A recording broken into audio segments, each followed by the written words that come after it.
someone told you before you started your business? Does it have to do with these 5? Or is there something else that you didn't know? Hey everybody, welcome back to the Work and Talk podcast for tradespeople by tradespeople. And your fellow builder here, Will, and I can't wait to jump into today's topic with you guys because I think we all want to know, what are the 5 things I wish I knew before jumping into contracting? And I can't wait to share those points with you, and we can talk about each one of these points in detail about how it affected me positively or negatively in business, and the things I had to learn, things I had to rush through, things I had to learn the hard way before understanding all these things can get fixed, all these things can, some way, shape, or form teach you a lesson. So all of those things we're going to be considering today. But all in all, why are we talking about this? Why are we talking about starting your own business? Because we see the opportunities the skilled trades have to offer everybody. Once again, the skilled trades can give you a life that you never knew was possible. But today we want to talk about the 5 things that I wish I knew before starting my business. Because there's some people out there, there's some individuals, if they knew what they knew now, most of them that I talked to said they wouldn't have jumped into business. That's pretty scary.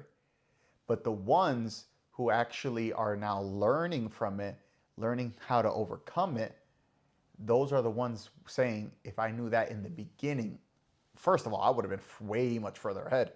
But then secondly, I would have jumped in sooner. So what is this teaching us? You don't know what you don't know. You don't know the problems because this is a new experience.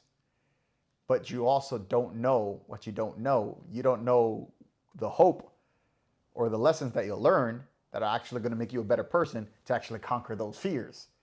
So that phrase you're going to see is going to keep repeating today. You don't know what you don't know. And when I go into business, what I try to do, I personally do all the research, all the homework that I can do personally before jumping into something new. And I want to know, what's the first few things that I'm going to run into? What are the typical problems? What's the typical life expectancy? But with all that in mind, what are the 5 things I wish I knew before coming into business? We got some statistics and we're going to share with you right now. The first one, what is the true cost of running a business? We understand cost is expenditures, right? What comes out of pocket. So the cost of running a business, we know a lot is on the line. Time, energy, finances, all these different things are going to eventually hit your bottom dollar. Not only that, if you're in a, typical household, you have a spouse, you have kids, a lot of that's going to come with risk and responsibilities that you have at home. So now quitting your job, comfortable job, some even working union, some have all the overtime they want, to now put that away to gamble or risk or roll the dice on yourself. For a lot of people, that's going to be scary. Right there alone, a lot of people don't want to jump into that because they can't risk what they have at home. And guess what? If you're part of those groups, I have so much respect for you because you're now physically, mentally, emotionally thinking about the people in your life. And that is a quality not a lot of people have. On the other side, we learn in business with the life expectancy, so many people are mentally insane when it comes to running business. Because the business, if you calculate all the risk, you calculate the chance of hitting it, the odds don't add up. A lot of us come into business with the small sliver hope of hitting it big. That's enough for us to quit our jobs, to put everything on the line, to go 100% in on ourselves. But with what risk comes with it? Well, right here it says 20% of small businesses in the first year are going to fail. Do you understand? That means out of 5 people, 1. Out of 10, 2 people are going to fail. 20% of small businesses are going to fail within the first year. That's a big number. And within 5 years, more than 50%. That's a big group. That's something you don't want to take lightly when you're coming into business. But once again, these statistics you see all the time, over and over and over again. Why is it that so many people are falling out of business? Once again, the cost of running business. People think it's all about working, getting money, and live happily after. They don't know insurance. They don't know liability. They don't know taxes. All these different things play a factor into your day-to-day. And then when you're the one wearing all the hats, the jack of all trades, you're going to figure out real quickly how you have to balance all those things. And people who typically don't know how to balance things, remember, tradesmen, for the most part, blue collar entrepreneurs, we were the solid seed students. We're going to be honest. We're not very good at managing things. We learned a different way. We're more hands-on. So that means when the back office stuff has to get done, a lot of those things are going to be our choke points when running a business. It doesn't just magically disappear. You don't just magically become responsible overnight. So that's something to keep in mind. The actual cost of running business. That's point number one. Let's jump into number two, the importance of building systems early. That for me changed my life. I'm proud in the sense where it took me 3 years, 2.5 to my third year, before I recognized the value of systems. The value of systems completely changed my business, especially during the pandemic, during COVID. When I recognized I put myself in the hole, $160,000 in the hole. State marshals came to my house ready to evict us because I didn't have my funds in order. I didn't have my systems in order. I was just worried about working. Customer had a changeover, just change it to make them happy. Yes, sir. Yes, ma'am. Go work. Never followed up on invoices because I'm thinking as long as the work gets done, they owe me the money. But then I send the invoice. We're already 2-3 months late. Send the invoice. They're saying that we're going to take another 30 days. Boom, COVID happens. Now, if you guys haven't read my ebook yet, I go into detail about that. So I don't want to open up that can of worms. But learning the value of systems is what saved me because I sent the invoices while all these other contractors were dropping out of business because of COVID. I was very fortunate that the GC, the developer I was working for, had their funds in order because they had systems. After he was able to pay me, catch me up to date, I sat with him and I said, teach me everything you know. And that's my journey as I got into understanding business, the history, all this different stuff. And that's where it brought me down my rabbit hole, which leads us to one of our points later on that we're going to start tackling. So right off the bat, learning systems early, learning how to apply them, learning that it starts with a piece of cardboard right over here. It starts with a piece of cardboard, writing things down, but that it needs to become a formal written plan that you can replicate over and over again so that people can just pick it up, follow suit, and move on with the day. That will change your life from night to day, especially if you have it done well. You're going to see it instantly becomes a lifesaver. Let's jump to point number 3. How to say no to bad deals. We talked about this in a previous video when we said not every customer will be our customer. So we have to recognize right off the bat, not every customer will be our customer. So we have to learn how to say no to a bad deal because once we say yes, we're tied to it. And guess what? Every part of us, gut feeling, something looks off with this guy, you take it because you need the funds. And guess what? You eventually end up getting burned. What are some of the statistics that we have? Contractors who take every job just to keep busy often see profits margin drop by 10 to 20%. 10 to 20%. That's big. How many of us are profiting or bidding work with a 30% profit margins? A lot of us. And guess what? We're now losing 10 to 20% out of 30. That's not a big, that's very bad. Do you also know the statistic from the Department of Labor? What's the average annual profit margins for a small contracting company? 6 to 10%. There you go. Why? Because people take jobs, filler jobs. They just want to keep the guys busy. And guess what? You bid a job for 30% profit margins and it's bid for a week. What happens if you're there for another week? You just cut that profit margins in half. So now from 30, just drop to 15. Cut that again, now you're at 7.5. You see how quickly you can lose profit by trying to keep your guys busy or not bidding appropriately. So what does that mean for us? You have to start saying no. Remember, guys, no means no. So you got to take that into mind. So remember, learn to say no to bad deals. Now, this is a fun one because this one's going to open up a lot of can of worms for you guys about work-life balance. Now, there's two camps. You believe it or you don't believe it. And then there's multiple scenarios in between that you can apply it that have a strong argument. And hey, there may be other arguments on the other side of things. So what are your thoughts? If you're listening, I want to hear from you guys. Comment down below. Let me know what you guys think. When you're starting business, is there such a thing called work-life balance? We understand you can, but should you? Just like what we talked about, lowering your prices. Remember here at Energize Us, at Work and Talk, we're building builders, but we're also building leaders. We want to have this dialogue back and forth with each other. So what do you guys think? Can you have work-life balance? Should you, or would you, or will you have work-life balance? I want you guys to process these questions. Now, what are the two arguments? You can come in saying, I quit my job because I want work-life balance. And guess what?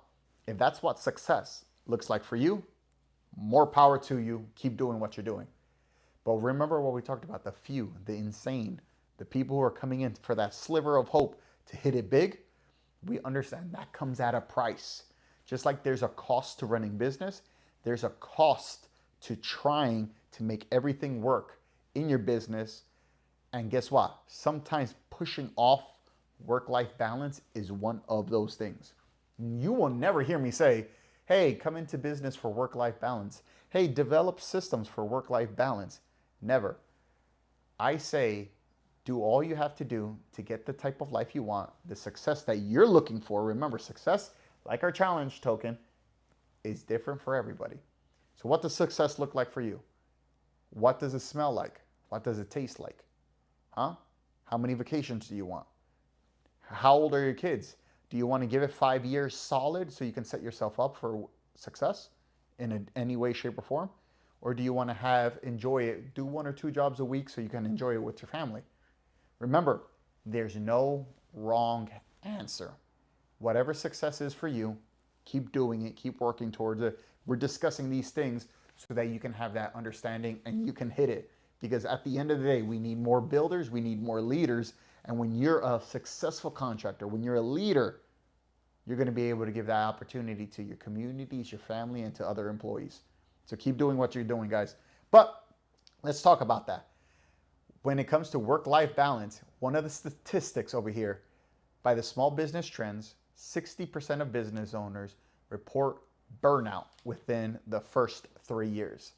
And once again, we talked about that. Those first few years, wearing all these different hats, it's going to be a whirlwind. You're going to get hit with the left hook, right hook, uppercut. You're not going to sleep. You're over here smiling to your wife because you quit your job so you can't let her know you're suffering. Granted, if you're one of those guys who tell them, I understand. But for the most part, we don't want them to worry because when they worry, everyone panics out and, you know, You just want everyone at peace. You don't want everyone to know that you're struggling. But you're having those sleepless nights. You're waiting for the money to hit. You're up all night waiting for those checks to clear. You're paying everybody else even before you pay yourself. We've all been there. If you guys haven't, once again, read my book, The Builder's Blueprint, I go into detail exactly what I went through my first 5 years in business. How I turned everything around from hitting rock bottom, from almost getting my house evicted with my wife inside and kids. I'm telling you guys need to understand what it costs to run a business. And some of you may want to run a life where you just need your family. That's fine. There's others who want to push off the work-life balance, push off the money, push off all these other things so you can now set yourself up with delayed gratification for the future. If you're one of those, guess what? You're on the right path in the sense where every day you work towards that, you're going to get better, better, better. You're going to get easier, easier, easier. So I salute all you guys who are coming into contracting, taking all this information into mind. Remember, we're wearing all those different hats. So all these different hats, plus all the stresses, plus doing the work ourselves, we understand burnout is a real possibility. Here we're finding it's 60% within the first 3 years. And now, my favorite, as I mentioned before, my favorite till this day, what I wish I knew before coming into business, was the importance of networking and mentorship. In my first year of business, I thought networking was like, oh, this is just people wasting their time. I didn't recognize the value of networking and mentorship. Only because I guess where I was from, I was very limited in the type of people that I always saw networking. You know, if you go to areas, you're always going to see the guys huddle up at Dunkin' Donuts. Always going to see some people meet up at Starbucks. Some people meet at a parking lot. They do this little hoo-wah. I don't want motivation. I want practical experiences. And then there's lists of individuals that you can learn from. There's literally leaders. There's literally individuals you can learn from in your own town. Pretty sure nobody knows who they are, but they're killing it. You can learn from these individuals. Other big businesses who want to mentor. These guys are available. These guys are there for you to learn from. But guess what? None of us go out of our way because, once again, we're still stuck wearing all the hats. We don't even have the luxury to take a lunch break, some of us. We just keep working, working, working. So when it comes to working and mentoring from other people, we don't even have time for that. Regardless, or especially if you want to now pay somebody to now be a mentor of theirs or mentoree, or just learn from them. All these things come into play. And when you start business, you recognize that, hey, I need to isolate all my funds and make the best decision possible. And guess what? That's an expense I'm not willing to pay right now. But if I knew that starting now, I would have been even further. I'm telling you right now, with the type of mentoring that I'm getting with Patrick Bet David, I'm 10 to 20 years ahead of the average individual. Only because I'm learning the way of how to live a life. I'm learning the way and how to conversate with these other companies, how to negotiate, how to see things, how to process situations. All of this he's doing on a day-to-day basis. And I love these opportunities because nowhere else are you going to find it at this caliber and this public. I'm proud. I'm proud. I don't care. I don't want to try to learn everything the hard way. I want to learn everything from others who have done it, apply it in my own sense, see the principles, see how it affected me, and then I want to share that with everybody else. And that's why moments like these at the Work and Talk podcast, I love these interactions where you get to see a little more side of me. You get to see a little more of the business side, personal side, see what's going on in my thoughts, because I want to share those stuff with you. I want to share that it costs a lot. There's a lot of moments where I'm like, oh my God, this, I'm never going to be able to, and you always figure out a way. But that happened. The most growth that I ever had was from networking and mentorship. And if you guys are able, some way, shape, or form, to put that all together in that first year with these 5 things, you are going to separate yourself from everybody around you. That's no lie. You guys have all those possibilities. But this mentorship, these networking, gave me the mindset that I have today. And that's why we created the Build Association, because when I'm working with Pat, it's business processing things. How do things apply? How to handle different scenarios, these crucial conversations that you have to read, all these different books that we're reading because the process has to work. Guess what? We're applying that to contractors and builders. That's why we build the Build membership. Builders United in Leadership Development. And we're working with contractors, primarily aspiring 1 to 3 years and 5+ year contractors. Why? Because of mentorship and networking. We don't have that in our trades, so I wanted to create it for you guys. And those members are I love them. We flew down to Texas to meet some of them, went to California all year. We're over here having our East Coast meetup. By the time this podcast comes out, I think it's going to be like mid-February. So we're going to actually be having our Boston meetup. All of this is done because of the skilled trades, because I see these are the things that I actively wish I knew before coming into business. So now we bundled all of this up and we're actually offering it to other contractors so that they can be able to be in the position to keep growing as builders, keep growing as leaders. But all in all, guys, These are the 5 things that I wish I knew before coming into business, and I can't wait to hear from you guys. What are your thoughts? What are some questions that you may have? Drop it in the comment down below. Keep asking these questions because this is what's going to get your mind going. What are some of these points? Do they apply to you, or do you think I'm missing some? I want to hear from you guys. What's one thing you wish someone told you before you started your business? Does it have to do with these 5, or is there something else that you didn't know? I want to hear from you guys. But once again, guys, welcome to the Work and Talk podcast, the podcast for tradespeople by tradespeople. I'm your fellow builder here, Will, and I'm glad that you all were here, and I can't wait to catch you guys on the next episode. So be safe, have fun,